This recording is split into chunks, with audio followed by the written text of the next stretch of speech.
It was also in January of 1961 that President Eisenhower, a five-star general, war hero before he became president, conquering general, so to speak, for America and the Allies during World War II. He becomes a president, a successful two-term president, and he's leaving office just around the time that President Kennedy will take office. President Eisenhower delivers his closing address to America, and it's a very haunting address, and I encourage people to go and watch it. Haunting, you would normally expect a president, to talk about all the great successes of their presidency and say, here's what we accomplished. Instead, what he focuses on primarily is his concern about what he calls the industrial military complex. Now remember, he's a war hero. He's a leading general, was the leading general of the Allied forces, at least in Europe, MacArthur in Japan and Asia, but Eisenhower's a great general and two-term president. The Korean conflict had taken place during his watch and so on and so forth.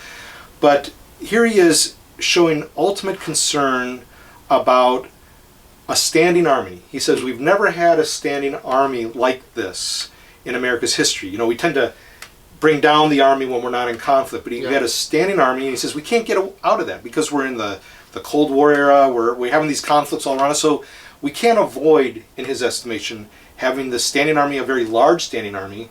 But he was concerned, and he didn't put it in the message, but I think he was concerned about certain members of Congress even representing districts where military complexes, industrial complexes, big business with military were present, and they were advocating. There were lobbyists pushing for more and more because it was very financially lucrative. And Eisenhower's concerned about this. He is someone who's a patriot. You can't take away from that. He is someone who is very concerned for America's stability and the world's stability, and he believes the military is key. Lest anybody accuse him of being anti-military. Yeah, exactly. But some did. Some did, because he was very reticent on the increase of budgets for military, because he was thinking, where will the checks come from? We need checks on this, because the more it's big business, and I think that was part of his concern, the more people will seek to build these. Not just because of Russia, not just because of our concerns out there, but it builds the economy, or certain aspects of the economy, and very lucratively speaking. Because war is lucrative. Yeah, it often is. And so here's a war hero, successful two-term president, leaving office. And he makes that the focus of his message. It's a haunting message. It's a powerful message. I think it's one of the most important messages we've had by a president who's leaving office. King picks up on that, as do others, in that Vietnam War speech several years later. 6 years later, 1967, 1961, 1967. King talks about, militarism, economic exploitation, and racism. And for him, they're all connected. It's striking to me, President George W. Bush, when he talked about an axis of evil, what did he talk about? He talked about Iran, Iraq, North Korea. Dr. King's axis of evil was racism, militarism, and economic exploitation. And he saw all those three connected. Absolutely. Economic exploitation, because the more we pour into building military stockpiles and such, beyond, for Eisenhower, I think, what would ultimately be necessary, and certainly for King, more than was far necessary, and he was a pacifist, a principled pacifist. The more we pour there into that, the less we're putting our energies into caring for the poor. He talks about that in that message. And then also racism, because who are the ones who often go to war most? If not poor, people who are the poor. And often the only place where someone who's African American might get a chance to get a leg up might be through the military, things of that sort. So King is seeing this, not because he's trying to be unpatriotic, but he's concerned for all peoples, for white and for black, and for Vietnamese, and beyond. And this is part of what some have called his radical empathy, or his revolutionary empathy, because how can he care so much? I think it even comes into that Time magazine article. How can he have such care for people thousands of miles away when he and his people are facing such struggle here. And some of his own people are saying, why are we putting the focus here? We're losing sight of it. It was all connected for him. It was part of that axis of evil, of racism, militarism, and economic exploitation. And so we have to account for that in our day.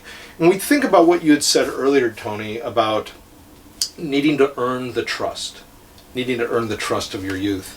And I said, for King, I think he lived a very credible life in so many ways. It's certainly not perfect, and there are accusations and all kinds of things about his life, but let's not lose sight of the great things he did accomplish and the way he modeled love of enemy. That John R.W. Stott, another one of my heroes, said he modeled more than anyone the Sermon on the Mount's teaching on turn the cheek, love your enemy, that King modeled in the 20th century. That is a great, what I'm going to call a great public theologian and public ethicist. But with King, just that idea of, the credibility of earning the right. So much of our wars are fought by proxy. People say the wars are declining. We have all kinds of wars going on. Right. Russia and America might not be going to war right now, but we do our conflicts through proxy. We talk about Iranian proxy, but we have different secondary sources through which we wage these conflicts. Call it proxy or call it whatever you want to call it. Right. And drone warfare. Often the killings that are done, and we could get into that on another time because it's a whole conversation in itself. It's often nameless, faceless drones, operators that are elsewhere, thousands of miles away. It's almost like a video game where press the button, someone's taken out. Eye in the Sky is a great movie, by the way, that takes place in, I think, Parliament or in the UK around a table, thinking through the ethics, the legalities, the politics. Fascinating movie, worth seeing. These are complex issues because you don't want ground troops going in for our people, for their people, but drones, the escalation of dependence on drones, nameless, faceless drones. How do we earn a right with people? Do we not create more enemies through those eyes in the sky? And we don't get to know our enemy. We don't learn their questions, their heart cry, as King talked about in the Vietnam War address. And I think that's an issue where we have to account for today because these issues can be so big to us. It's like, well, I can't control the fate of nations, and I can't. But what do I do in terms of my own conflicts? Do we try and, wherever possible, because it's not always possible, wherever possible, do we try and see people eye to eye, face to face, instead of the Twitter bombs and the Facebook bombs and social media bombs? It's so hard to have real conversations, eye to eye, moving beyond the nameless and the faceless. Absolutely. And Jesus was named. Jesus had a face. Jesus had an identity, and he learned the views of others. He was dialogical. He lives amongst us, and he creates space with his life for his views to be heard and their views to be heard. And I think that's what you're in part getting in. And I think militarism is flying in the face of all that because it's stockpiling these means to go after, and it may be very luxuriously speaking, but at what cost to our humanity? What cost to the beloved community? And to your point with